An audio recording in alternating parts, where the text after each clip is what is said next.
तोहरा के दुनिया में भेजबले बाड़े है भगवान बड़ी फुर्सत से। अच्छा, ये आपके हस्बैंड जी हैं, कितना प्यार करते हैं आप, दिख रहा है इनके चेहरे पे। क्योंकि जब बचपन में जब माँ हाथ फेरती थी ना तो बाल आते थे। बीवी ने इतना प्यार किया कि भैया के देखिए आधे बाल टेंशन में झड़ गए। नहीं सही है, प्यार तो आप करती है मान मान। अच्छा, ये अक्सर होता है कि जिसकी बीवियां ज्यादा मानती है उनका आगे का बाल उड़ जाता है। आपके हस्बैंड कहाँ हैं भाभी जी? आपके कहाँ है? आपसे पीछे बैठे हैं, देखिए किसी के साथ ना बैठे हो, ध्यान दीजिएगा। शादी ब्याह में अपने पति पे विशेष नजर रखिए। ये दूसरे को हम कंफ्यूज हो जाते हैं, हम भैया भाभी कह के दूसरे को प्रणाम करते, बाद में पता लगा उनकी बीवी नहीं थी जी, वो तो कमलेश जी की बीवी थी। हम क्या करें, हम कंफ्यूज। आपके हस्बैंड जी कहाँ हैं? नहीं, आप कम कौन से हैं? देखिए दो तो लोग बैठे, वो भी देख के मुस्कुराए। देखिए आपके मन में भी है कुछ ना कुछ, भाई साहब बता देते हैं आपको, आपके भी मन में था। आप हंस रहे, आपके भी तो मन में था, आप भी सोच रहे थे कि मुझे बोल दे मुझे बोल दे, लेकिन आपने भी प्यार किया। भगवान करे जोड़ी बनी रहे ऐसी ब्लैक और व्हाइट की। वाह, आपके हस्बैंड को दिखा दीजिए ना एक बार, थोड़ा सा मैं देख लूं। भाई ये इतनी सुंदर लेडी के हस्बैंड कहाँ है, कृपया आगे आ जाइए, वरना भाई हम नहीं जानते, किसी को भी बता देंगे। क्या नाम है? मिथिलेश जी। मिथिलेश जी कहाँ हैं? कहाँ है भाई मिथिलेश जी? वो किसी और मैडम के साथ बिजी है। आप हैं? हाँ भाई, ये पीछे किसी और के साथ बिजी थे, इनको देखा मैंने। इधर आइए, आगे आइए, यही है। इतनी खूबसूरत बीवी को छोड़कर आप कहाँ घूम रहे हैं? सर आप जॉब करते हैं? बिजनेस? हाँ, वैसे मेकअप में ज्यादा खर्चा तो नहीं होता होगा, वैसे ऑलरेडी सुंदर है। लेकिन ये गाना मेरा आप तीनों के लिए है। भगवान करे आप लोग की जोड़ी जन्म जन्म तक बनी रहे। बाकी बहुत ब्यूटीफुल जोड़ी है तीनों लोग की। बस आपके हस्बैंड थोड़ा दूर बैठे हैं, वो भी पास आ जाते तो मजा आ जाता है। तब ना मुझे गाने में मजा आता। आप बगल में आइए ना भैया, आप यहाँ आइए। हाँ, अब ना जोड़ी कंप्लीट हुआ। वाह, ये राम सीता वाली जोड़ी लग रही है। कि कहते हैं कि हर शाम सुहानी नहीं होती, हर चाहत के पीछे कोई कहानी नहीं होती, और कुछ तो असर है इस मोहब्बत में, वरना ये गोरी राधा भी सामने शाम। कुछ तो है भाई, हाँ कुछ तो है। सबकी तो अरेंज मैरिज होगी, लव मैरिज हम भी कर लेंगे। कहाँ गए सब कटवाने में लगे रहते हैं। कि भगवान बड़ी फुर्सत से तोहरा के बनौले बाड़े, भगवान बड़ी फुर्सत से तोहरा के बनौले बाड़े। हमरे खातिर तोहरा के दुनिया में भेजबले बाड़े, हमरे खातिर तोहरा के दुनिया में भेजबले बाड़े। भगवान बड़ी फुर्सत से तोहरा के बनौले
तीनों भाभियों को देख के एक ही चीज सोच रहे हैं कि वाकई ये गाना हूबहू आप लोग के लिए लिखा गया है।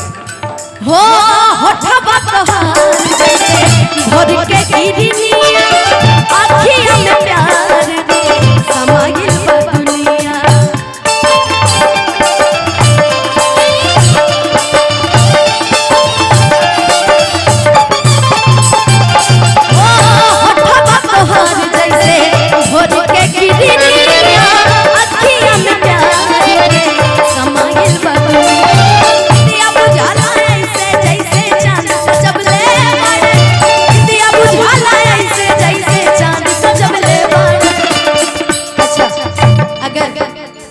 हस्बैंड जी लोग को बोला जाए प्यार करते हैं,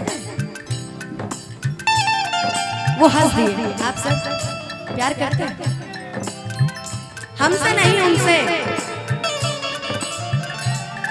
सर आप तो सर पहले करते हैं, आप तो अपनी प्रॉपर्टी कब्जा करके रखे हैं। देखिए कि भाई यहाँ तक मेरी है, उसके बाद हम नहीं जानते। देखिए वहां तक एकदम कब्जा ऐसे करके बैठे, वहां से उसके बाद हम नहीं जानते, है ना? कि बिंदिया बुझाला ऐसे जैसे चांद सजबले पड़े, बिंदिया बुझाला ऐसे जैसे चांद सजबले पड़े। भगवान बड़ी फुर्सत से तोहरा के बनौले, भगवान बड़ी फुर्सत से तोहरा के बनौले।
तोहरा के बनौले बड़े।